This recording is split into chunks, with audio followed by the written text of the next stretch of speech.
In the previous video, I have mentioned about raster and vector images. Now let's know more about it. We know that every building is made up of small bricks. Like this, the images on a computer are formed by tiny colorful squares called pixels. That is, for creating any image, the image is created by using small squares which is filled with colors.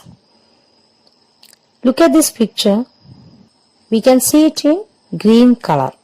This is because this picture is filled with small squares and colored green. Look at the image size of this picture. This is 1024 into 768.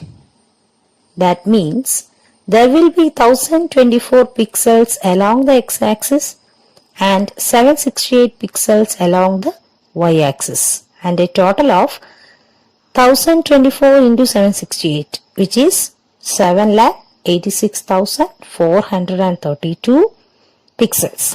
Note that it is a raster image. Okay. For creating raster images, the color and size of each and every pixel, means each and every small square, will be mentioned in the program.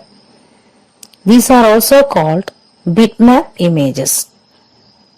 Raster images are also called bitmap images. Here, the excess pixels formed on scaling the images are created based on the properties of the neighboring pixels. All of you know, while scaling means while zooming, all the pixels gets enlarged. Okay, here I mentioned that the excess pixels formed on scaling are created based on the properties of the neighboring pixels.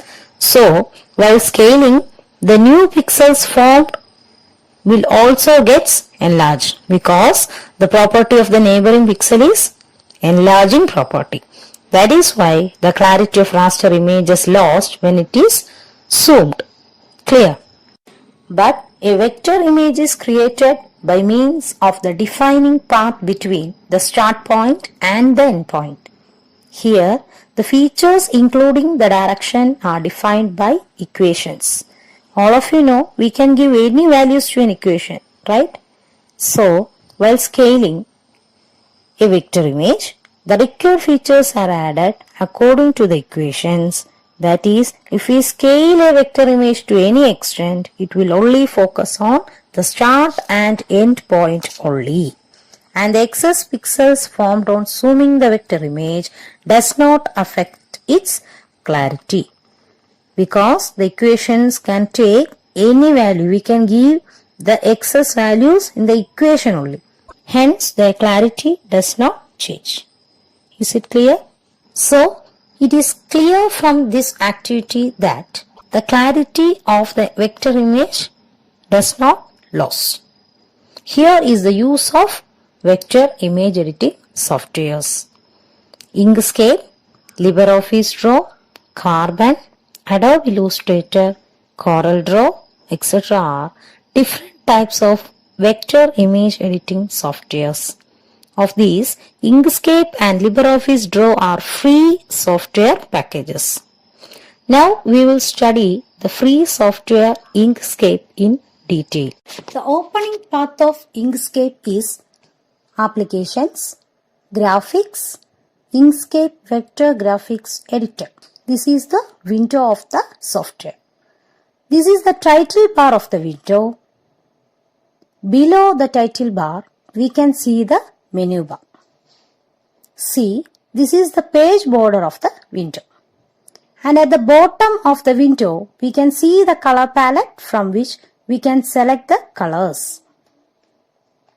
This is the toolbox of the software. We will see some of the tools we used in this lesson and their uses. First one, select and transform objects. This tool is used for selecting and moving objects. Next, the rectangle tool. Create rectangles and squares. Next one is create circles, ellipse and arcs. This is used for drawing circles and ovals. Next one is a calligraphic tool. This is used for drawing strokes. This is the text tool which is used for typing and editing the text.